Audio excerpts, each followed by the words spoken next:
Welcome, folks. Torah portion, Metzorah. We are.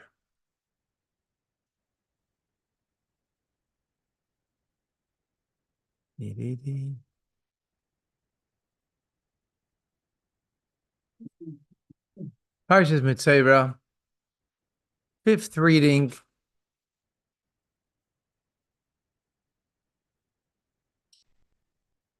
Oops, what's going on here?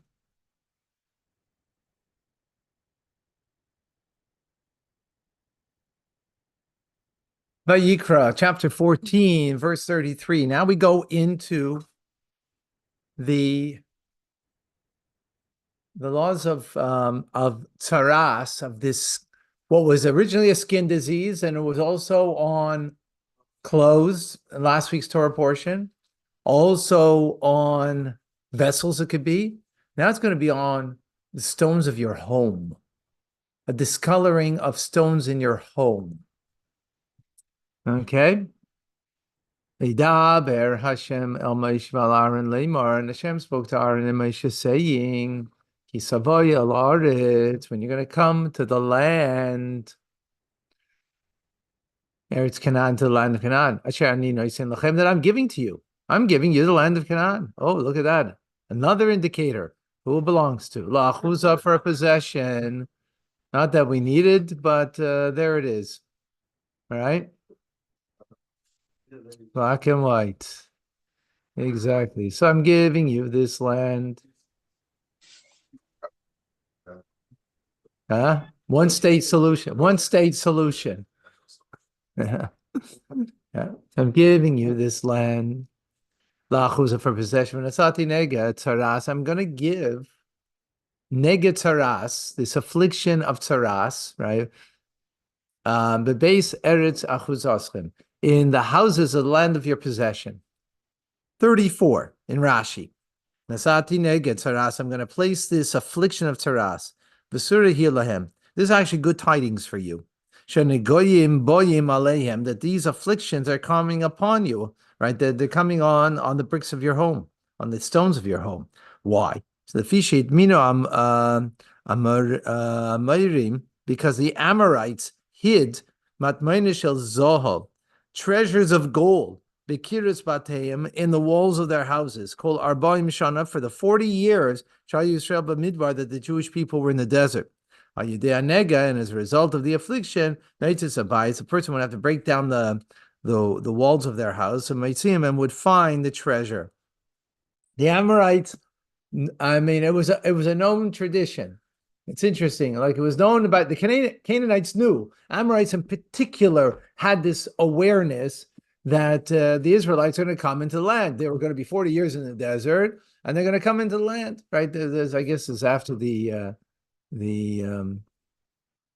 decree of the spies. They're going to be in the desert, and they're going to come into the land, and they're going to conquer it. But they also knew that there would be a conquering of the Jewish people ultimately too. So they figured, okay, they didn't know exactly the time schedule, right? They were going to be there for 1,500 years and then get kicked out, something to that effect, or under 1,500. In any case, so they hid their treasures, figuring, interesting. Wow. That's like what they're claiming now. They hid their treasures in their homes, and in 48 they got kicked out. And they're coming back for their treasures. Oh my gosh, look at how history repeats itself. But so they figured that they're coming back because the Israelites are going to get kicked out of the land, so they hid their treasures. Yeah. God, what did he do? He made an affliction on the stones of their home, in order that as we will see, you have to take apart the stones in order to bring a cleansing to the home. So in the end, it was truly, a miraculous thing that brought wealth to the people. He only put it on the Amorites' house. It wasn't on like everyone's house, or we don't know. Good question. Seems like, right? That's what it says. It says that they did it. So yeah, it sounds like it was them. Yep. Okay. Next verse. 35. Ba asher lo yabayis v'yigid lekein leimar kenega nira li babayis. Now, okay, now you have this affliction on your stones in the house, right? So you have to come, ba asher loy, and the one whom the house belongs to, higid lakohen, he has to tell the kohen, lemor, saying, kenega, like this affliction, it appears to me on the house. Okay, Rashi in 35. Kenega nira li babayis, something like an affliction appears to me on the house. Afilu Talmud Chacham, this is telling us that even a Torah scholar, sheyedea shu nega vaday, that knows that it's for certainly an affliction, but yafsik davar barer, he should not render a judgment with a definitive statement, lemor, saying nega nira li, that the affliction appears to me, ella kinir, ki nega, right? Because the verse says it's like an affliction. In other words, even if you know certainly, you can't pronounce it, impure. It has to be the kohen. You just have to say it seems like, but not actually, right? Okay, next verse 36. Nitziv kohen, and the kohen now will command, right? Because he's coming to now see the affliction on the stones of your home. Ifinu was habayit, and he will tell you clear out the house. Before he comes, Lidois is a nega to see the affliction. And as a result of that, he won't purify everything in the house. And afterwards, he'll come to see the house. In other words, if he declares that the home is impure because of this affliction, what happens? Everything inside the house is impure. So he's telling you, take it out. So it just shows you, and I think Rashi will point this out, but he's already pointed this out before, the power of the statement of the kohen. He's the one who, he's not just coming, it's not like a doctor who's going to tell you what the reality of if you have a skin disease, you go to the dermatologist and he's going to tell you what the reality is, right? But the reality is there whether he declares it or not, right? That's not the case over here. It's the kohen who declares the reality, right? Remember, this whole thing is beyond logic. This whole thing is a spiritual thing. It's a malady that comes from Lashon Hara, right?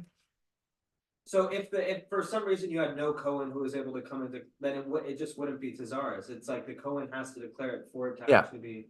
Exactly. Okay, Rashi in 36, exactly.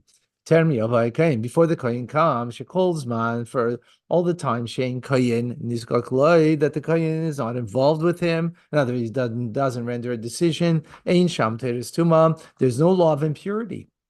Doesn't take effect, right? So it's not like the Kohen is going to say, oh, there was impurity here, so therefore, obviously, Limafreya, back, to whatever you had in the house prior. No, that's not the case. And everything in the household should not become impure. Because if you don't clear out your home, the Kohen will come. And he will see the affliction. And it will be needed to be closed off. And everything that's going to be inside the house becomes impure. And why did Torah have such pity on the property of the individual that it tells you that you should take out all the vessels? If Torah was concerned about the implements of rinsing, those that need only to be immersed in the mikveh in order to become pure, such as wood and metal, yet bilam, you can immerse them v'yitaru and they will become impure, right? In other words, the fact that they will be impure doesn't mean that they cannot become purified. They could become purified by going to the mikvah, right? But if it's concerning foods and beverage, so even foods and beverages, if they become impure, you can eat them when you're impure, right? The only time you have to eat impurity is if you're a kohen eating pure food, eating truma, or if you're an Israelite going for the holiday to Jerusalem, in Jerusalem, right? On Temple Mount, you got to be pure. But if you're eating at home, breakfast, do you have to be pure to eat breakfast? No. Does the food have to be pure? No. Doesn't have to be. Right? So So therefore, it can't be for the implements of wood and metal. It can't be for food because all those things you could eat in a state of impurity. The Torah had pity rather on earthenware vessels, shein lehem Torah, because they have no purification. They can't be immersed in a mikvah. The mikvah, right? They need to be broken, right? They cannot be immersed. Pure food here isn't synonymous with treif, right? No, No. no. It's a spiritual impurity. It's not, yeah, not at all. As we just said, right? That it's impure. We learned it in last week's parsha. We're going to learn it again. Right, the 7 liquids that when it touches food, that it makes food now that it could become impure. How does it become impure? Well, if it was in the home when there's tsaras on the right, or if it was in the home there was a corpse, so then the food becomes impure, right? Right, if it touched it, if it came in contact with it, right? So the food becomes impure. Again, that's not a problem that it becomes impure. It's just you can't eat it in Jerusalem, bringing it up for second tithes, right? To eat it in Jerusalem, for example. That needs to be done in purity. Okay? Earthenware is clay? Yes. Earthenware is clay. China, likewise. Yeah. Exactly. Okay. We are in verse 37. No, it's anega, and the Kohen will see the affliction or the lesion. V'hine anega b'kiras habayis, and behold, the lesion, the affliction is in the walls of the house. V'ka kurais yerakerais ayadamdamais marehem shafal min akir, and it's a dark green or a dark red sunken. Look, stains that appear deeper than the wall. In other words, it's as if it's part of the material of the wall, of the stone. Karurais, depressed, shoikas sunken b'mareim, in their appearance. Right? They look like it doesn't look like it's on the surface. You could just clean it, right? It looks like it's in the material itself. Okay, is that clear? Yeah. Yatsa hakayin, and the kohen will go out minabayis, from the house, el pesach habayis, to the entrance of the house. V'yisker habayis shivas yamim, and what he's going to do now is quarantine the house for 7 days. V'shava kohen b'yom hashvi, and he's now going to come back on the 7th day v'ra, and he's going to see im pasa nega b'kiras habayis, if this affliction or lesion on the walls of the house have spread or not. Right, so if it's spread, then now in verse 40, he's going to now order that you got to remove the stones asher bahem anega. And that's the particular stones he's going to say remove, not all the stones of the house, right? But if there's particular stones that have this affliction, they need to be removed. They have to be cast away outside of the city to an unclean place. Verse number 40 in Rashi. Yeah, we're good, everybody? Yes. Okay. No, Go back. you're great. You're not good. You're here, you're great. All right. Especially if you're paying attention. You have to remove the stones. This should be understood as Targum, as the translation of Unkelis explains, Yishalfun. Yitlem Misham means you take them away, the stones from there. Like take off your shoes. Lashon Asara means a removal. Al El Makom Tame, and you have to put them into an impure place. Mokum She'ein Tara Mishta Maris Sham, a place where things which must be kept pure are not used.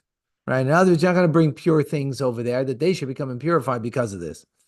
The Torah is coming to teach us that these stones make the location impure, but when they are still in that place.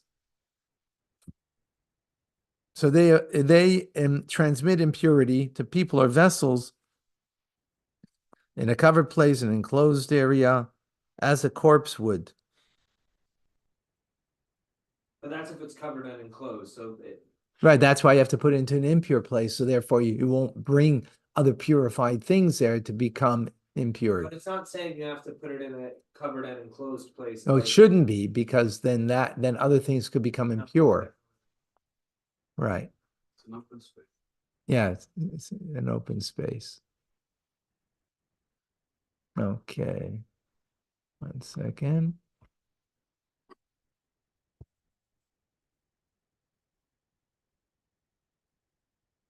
All right. 41. The Esa bias at as far the house, Yaktsiya mi bias saviv. Scrape around the scrape around from the house on the inside around, all around. V'shavchu es ha'ofar asher yitzu el mechutz la'ir al mokum tameh.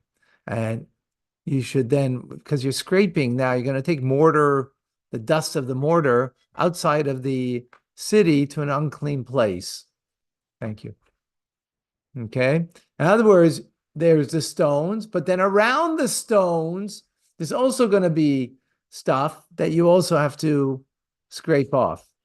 Okay. 41 in Rashi, Yaktsiya should be scraped. In Old French, Rugnir. Oh boy. That's quite old. That's quite old. That's Quite old. Avalasha Mishnah, in the language of the Mishnah, Yesh Harbe, there are many related words to this. Mi bias from within, mi bifnim. In other words, you're scraping from the inside of the house. Oh. You know what? I think I should put it up on the screen over here. A second.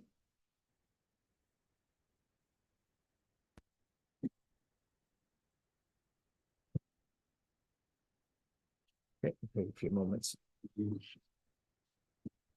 Okay. 41. Yaksia means to scrape. Oh, we said, right, in the old French, right? Mi bias from the inside, saviv around, sviv sanega, around the affliction. Teres kahanim nidchain, so it's explained in the Medrash. Sheikloy fatiach, that you should peel away the plaster, shesaviv avonim, hanega, that are around the stones of affliction. Right, there was they put, how to build homes. They took stones, right, one on top of the other, but they plastered in between, right? Yeah. Let me see. Oh, but if I bring it down the richmond color, huh? That would be helpful.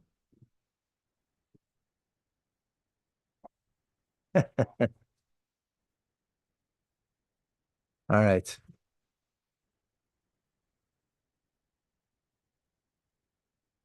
Okay, it's coming. So that plaster, you also have to remove shesaviv v'lanega, that's around the stones of affliction. Hiktsu, scraped at the edges. Lashon katsu means edge at the end. Asher katsu, that it was scraped away. Biktsuya hanega, at the edges of the affliction, saviv around. Okay. So it's interesting. Yeah. To scrape is kuf tzadik ayin, and edge is kuf tzadik. Very similar root, right? Where do you scrape? At the edges. Yeah. See the connection, right? Okay. Verse 42. Now you should take other stones. Now you're missing some stones for your home, right? And you bring them in the stead of those stones that you took away. And take other dust, meaning mortar, and plaster the house. Right? So renovations. Renovations, yes. This is the first renovating company. Yeah. Im Yashuv Vanega. Now what happens is the affliction or the lesion comes back, right? Uparach, and it erupts babayis in the house. After you removed the previous stones, after you scraped around the around and removed the plaster, right? Now what happens? It comes back. You thought you got rid of the affliction, but now it came back. Let's see, Rashi on 43. So you scrape the edge, right? You should scrape at the edges. Lashon says this is the same form as being done. Somebody is being plastered, which appears at the end of the verse. But with regard to the clause where it says to remove the stones, musab halashon al adam shel chaltzan. It's an expression. It's a verb. Chalatz refers to the person who removes them, the stones. Mishkal lashon kaved, and it's an form of intensive language.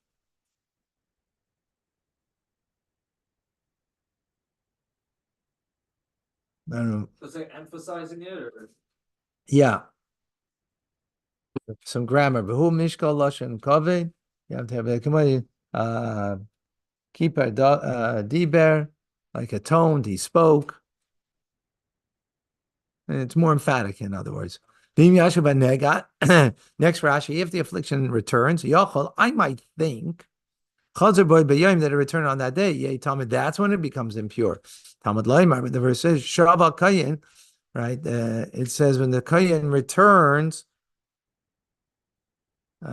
previously we said that on the seventh day, and it says in our verse, Im Yashu, that if the affliction returns, Ma Shiva, just as returning that it stated previously in verse 39, B'Seif Shavua, was at the end of 7 days, at the end of the week, Zu, so this also Shiva Murakan, the returning of the affliction, B'Seif Shavua, at the end of 7 days.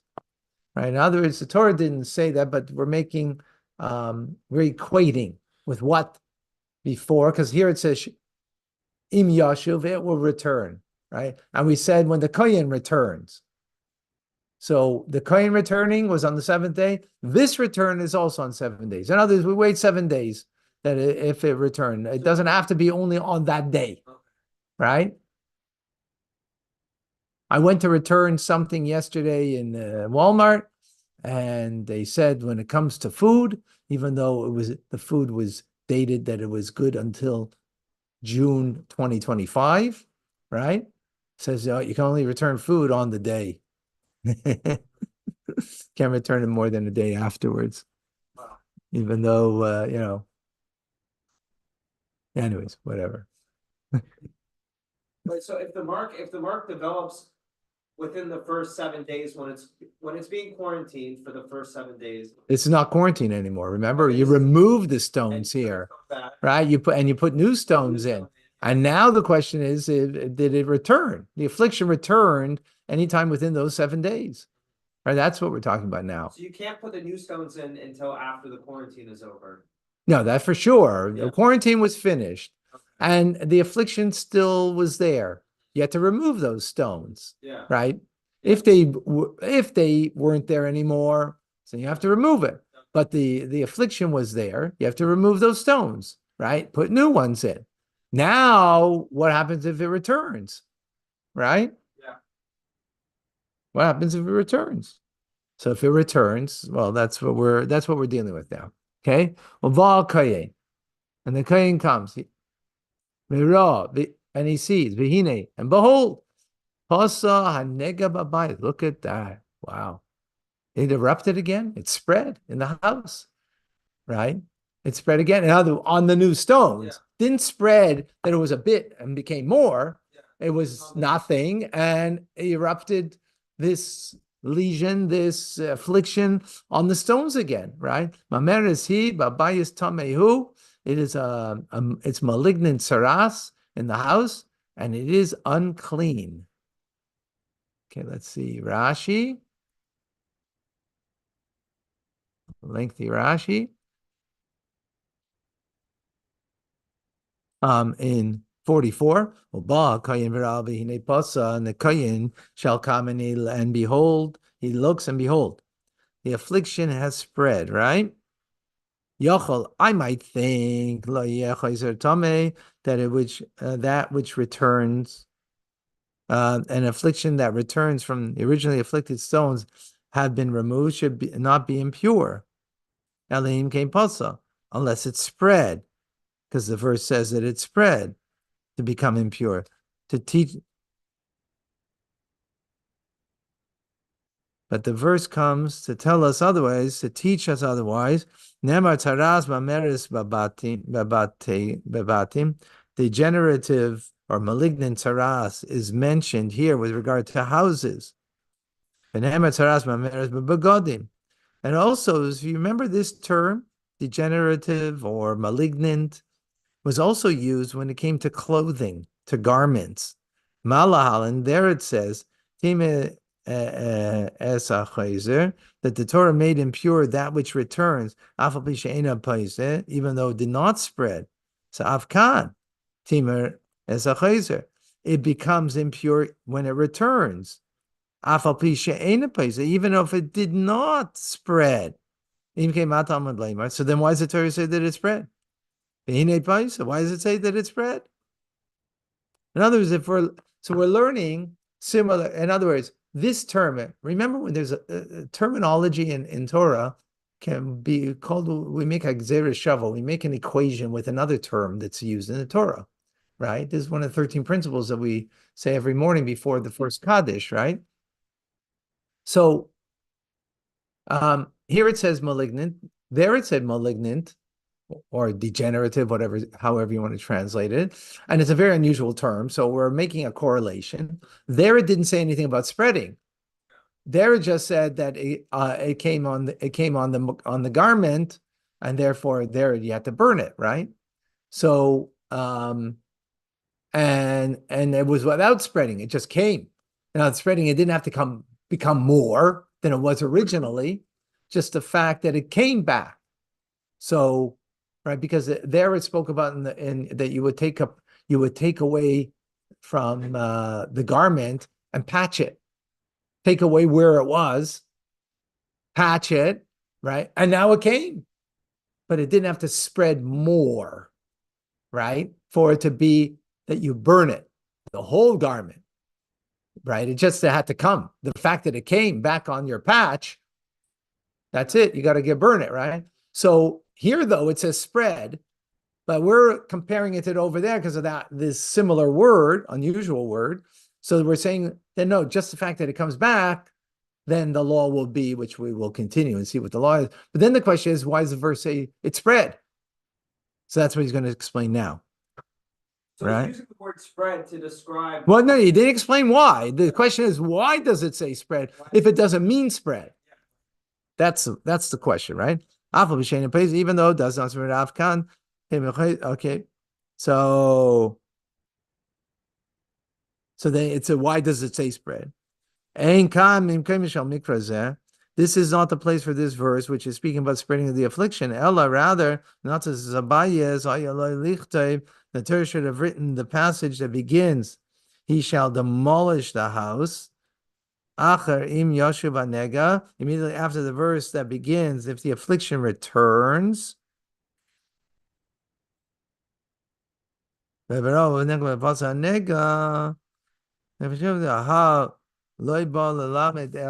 comes to teach us al nega oimed be'enav bishavua rishain.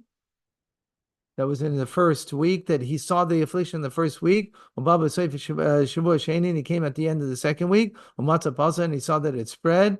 Because there it didn't explain anything. When it remained unchanged in its appearance. At the end of the first week. This comes to teach you that this spreading which speaks of nothing about the affliction which stands unchanged at the end of the first week. And it's spread in the second week. What should you do? I might say so that I have to demolish the entire house. and which is as it will be adjacent in this spreading over here. Not this is a bias. I'm going to explain in a moment. He shall demolish the house. Talmud Laimar v'shaval kayin in returns. Obal kayin and the kayin comes. Nemad bia yeshiva. So we learn from the coming and the going. Chaylitz, he removes the kaitzitz and he scrapes around. Benesin says Shavua, and he gives another week. And if it returns, then he demolishes the Aviyah. So likewise, Chaylitz removes the kaitzitz and it scrapes the tach. Benesin Shavua, and Chayzer, and Chazer, Tahar. Okay. So he explains like this. A bit is a challenging Rashi, I must say. These words that it did not that it spread is not speaking in our context over here. Because previously we said when the Kohen comes to see at the end of the week, didn't say what? It didn't conclude.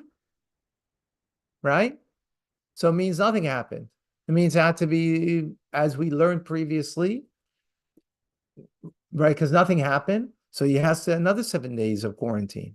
At the end of the 7 days of quarantine, it's spread, right? Then the law becomes, you might think that you're going to have to demolish. No, the law is you don't demolish. How do we know? Because it's making a connection between coming and going of the Kayin. The coming and the going of the Kayin is about, you have to go through the process. Coming and going of the Kayin is, when he comes, you have to take out those stones.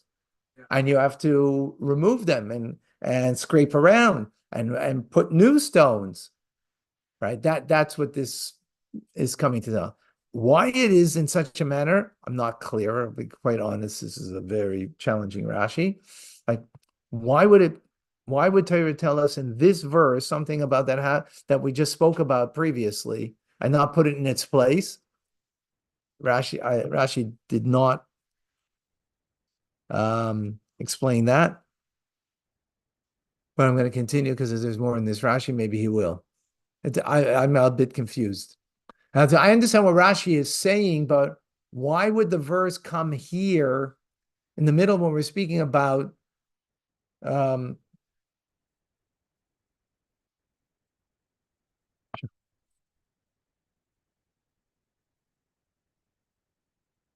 that you put new stones and now it's spread. It seems to speaking about it spreading, right? First of all, we know that it doesn't mean spreading, right? Because that we know because we're comparing it to the garment. Yeah. It just came back on the new stones, right? And we're going to see the law is to demolish the whole house. The whole house you have to demolish because of that. That's coming, right? But then Rashi's saying here that it's not to demolish the house, that it's not. No. That's the case. That's not in the case we're talking about now. We're talking about you put in new stones. Yeah. But previously we spoke about that the Kohen came and he saw that there's an affliction. But he didn't definitively make it impure. He quarantined it to see what would happen, right? After the quarantine, it doesn't say. So Rashi is saying that this is what happened after a second quarantine, that it spread. Then you have to do the same thing, remove the stones, right? You have to just remove the But stones. he's not saying that it was declared after the first. No, after the second. I'm not clear how he gets that. I'm not clear how he gets that, but that's what it's speaking about. Okay. What if it stood unchanged one and in this one, meaning in both the first and second week, he removes the afflicted stones with kaitzes and scrape. He gives another week. Hamad lay mar uba imba yavai chulu daber shim paise berishay. Wow. So now he's explaining what the proof is. I'm not sure I'm getting it. Shekvar Omar in Paise Besheni. Arikvar Omar. Aina Emer. Oval Kayin, Limba Yabai, LSA Shabbat Shabbat Shabbat Rishai.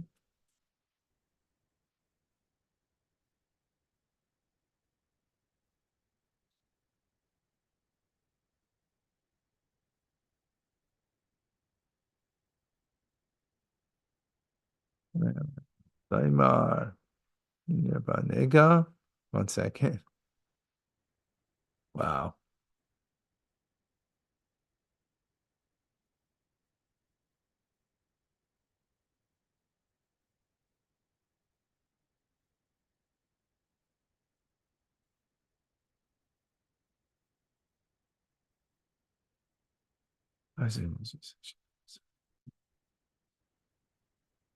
Should I see that?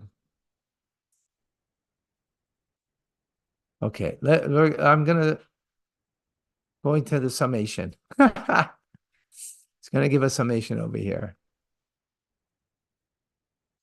It starts Gomer Shel Davar, the summing up of the matter. Ein Netitza, there's no obligation to demolish a house with an affliction. Ela benega chayzer, only when affliction returns. Acher chalitza, after you removed afflicted stones. Okay. Nikita, you scrape the edges around it. V'tichon, you plastered the house. The ein chayzer tzarich pisayin, and the affliction that returns doesn't require that it become spread more. It just has to come back, right? In order to be impure, right? Because we always learn when you had an affliction on your skin, right? And the kohen came and you were quarantined. If it spread, then you became impure. If it didn't spread, you weren't impure. But that's different on your skin if that affliction occurs than if it is on your garment or on the walls of your home. Okay?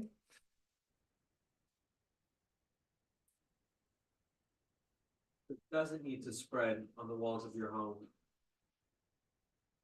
Right.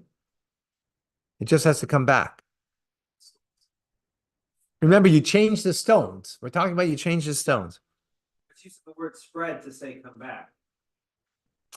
Yeah, but spread, the word spread in the past has always meant that it became more, Okay. right? That's what it meant before. So the point that he wants to make over here, that's not what it means here. It's not in it's speaking about spreading, but not about the new stones. It's sort of out of its place. Why Torah put it out of its place? I can't catch the nuance over here. This is a Rashi that is like it's the Talmud who's learning out over here with making so many back and forth, taking from the verses. You have to know the verses like by heart over here and know exactly the nuance in each word of what it's coming to tell you and where it's and the comparisons. And this is beyond my pay grade.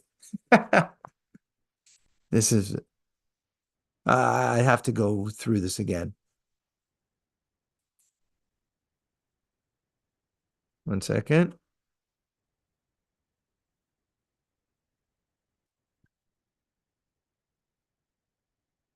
Okay. You know what we're going to do? We're going to the next Rashi. Okay.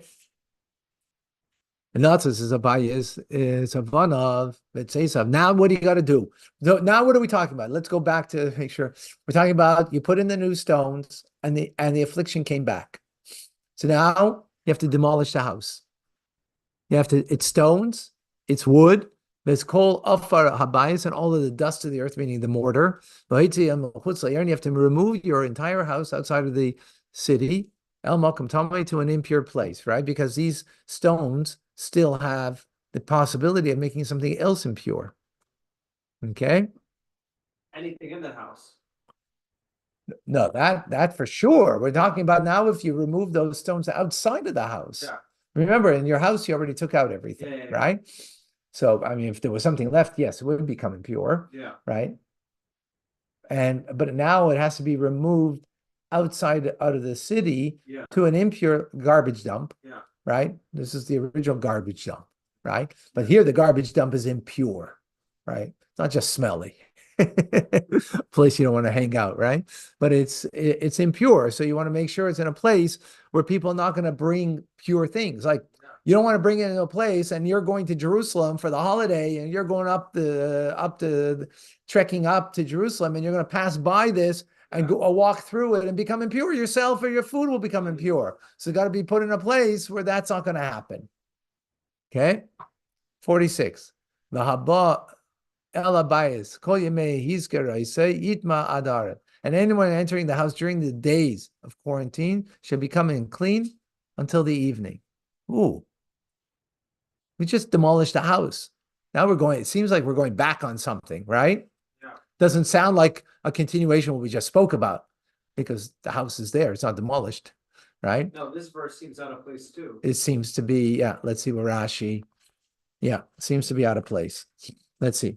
Kol yemei hizkir, or you say, all the days that you are quarantined the house, v'lo yamim, but not days. Shekalav zanega, which you peeled away the affliction. In other words, when you peel away the affliction, these are not days that you close off, right? As you got to first peel away the affliction, and then you count your days of quarantine, 7 days. So one might think, Shani Moitze, that I exclude from this law, machalat, that which is decidedly impure, shekalav is a nega, whose affliction was peeled away, Talmud Leimar, kol yemei, all the days. All includes that which is even decidedly impure. Oh, yeah. Yeah, but it's talking about all the days of the quarantine. It's not talking about the day when you're like taking everything out and you're right. Now, let's see the next Rashi. Yitma adarav, you become impure until the evening. Malamed, this teaches you she'ein metama bigodim, that doesn't make your clothes who enters into the quarantine home impure. Yochai might think that it does not make your clothes impure. Afilu shah, even if you stayed there inside with the afflicted house, bichdei achilas pras, time enough for the eating of a certain amount. We reject this conclusion, Talmud Loimar, because the verse says, is bigodov, because verse 47, right, was coming up. Next verse, it says, anyone who eats in the house shall immerse his garments. And I have only, based on this that I know, one who eats in an afflicted house must immerse his garments. Where do I know that if someone reclines in an afflicted house, must immerse his garments, even if he does not eat? Right? How do I know that if you just come into the house and sit there, that you become impure? Because the next verse will say, when you come in there to eat. Talmud Leimer, the verse says, HaSheichiv, but one who reclines, Ein Liella, so the verse says one reclines. Okay, so I know that. I know that someone who reclines and eats, that they become impure. How about someone who doesn't eat or recline? Where do I know? Talmud Leimer, Yichabes. It says 2 times the word immerse, clean. Reba, this is to include that even if you are not you're not eating or lying down there. So then why does the Torah tell if it's just coming into the house there that you become impure, right? So why is the Torah telling us that if you ate there or if you recline there? Sure, this has come to tell us a measure of time. The sheikhev, one who reclines, is enough to eating half a loaf of bread. And so lying, eating are coming to teach me that when I come in, there's a time limitation. Enough time that if I were lying to and eat, reclining on your left side, or you could do it by the Seder, that you eat half a loaf. That time period, which I don't know if it's 3 minutes or 6 minutes, something like that. You have to be there for that amount of time in order to become impure. That's the point. That's why the Torah. Time to eat and time that you would recline in a house are basically the same, or? No. The eating and reclining is coming to tell me that when I come in to eat, or no, when I come in there, even if I do nothing, Yeah, right? based on the time. Based on the time. How do I know that? Because the verse is telling me about eating and reclining. So the back in the day, reclining to eat something that's considered substantial, right? That's how you reclined when you ate back in the day, right? So, but meaning that you had a meal, Yeah. not that you just had a grape to Okay, eat, so it's putting right? the Not time- in others, eating can be a grape that you ate. No. That takes 3 seconds. Reclining to eat, meaning you're having a meal. What's called a meal? Half a loaf. That time period to eat the half a loaf is the time period you need to be in the house in order to become impure, right? Yeah, Which is like 3 to 6 minutes, something like that. okay. So that's what is coming. That's how the Torah is coming to. Okay, very very roundabout way that is coming to tell us something, right? Yeah. Remember the Torah, just to remind everybody, this is like what we call shorthand. The longhand is what? The oral law? The oral law is the longhand, exactly. Why would it be that God just, give us 4,732 penguin classics called the Torah, and that would be sufficient? Like, look what we're doing over here. This is crazy. Like the Torah could have just elaborated on it and be more clear. Like we have to come and like figure out like what's going on. Why? It'd be more clear. Why such a shorthand? And this is like shorthand, right? This is real shorthand, right? Why is that? Well, because isn't it that? One word. Just give me one word. Effort. Effort, that's good. It's called partnership. God wants us to own his Torah, that it's ours. The oral tradition, the oral law, right? The fact that it's written in such a way means we got to break our heads, right? Well, Rashi did it based on the Talmud. Now we're trying to break our heads with Rashi, that's hard enough. Imagine if you didn't have Rashi and you had to figure out this verse. Imagine what kind of sage you have to be. Yeah.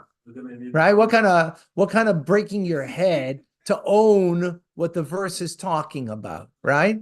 But Hashem wants us that it becomes ours. We own it. And we are a partner with God. And we are not just a partner in figuring it out. In rabbinic laws, we're a partner. We make the law, right? We make the law. Okay. If we get in the house, we become unclean. But if we stay a few minutes, Yeah, that's what we said. That way, the length of time. Exactly what we just said, right? but just getting to the house makes us unclean. No.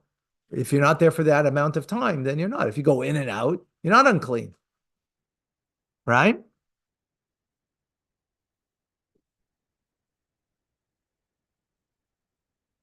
Okay. But it says in 46, anyone who comes in the house during all the days that they Okay. are quarantined, so it shall become.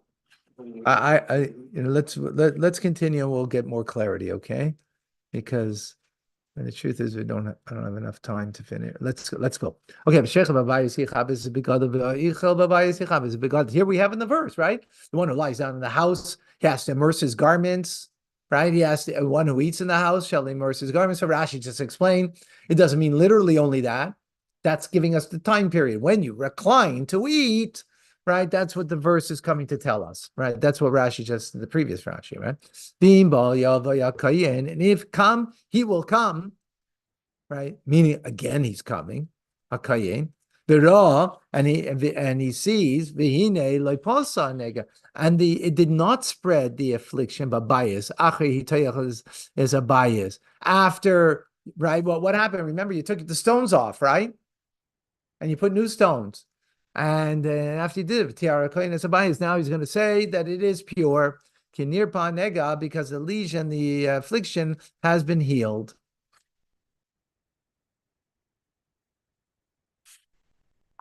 This is verse 48.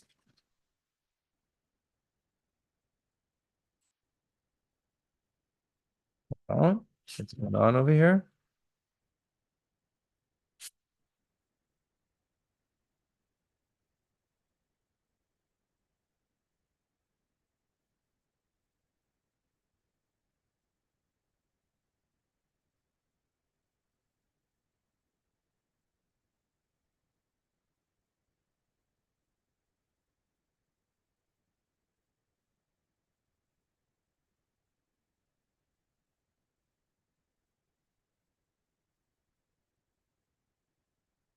Oh, actually, we did this. Okay, let's. Lakach chate is a bias, and we originally cleansed the house. Shtei tziporim with two birds.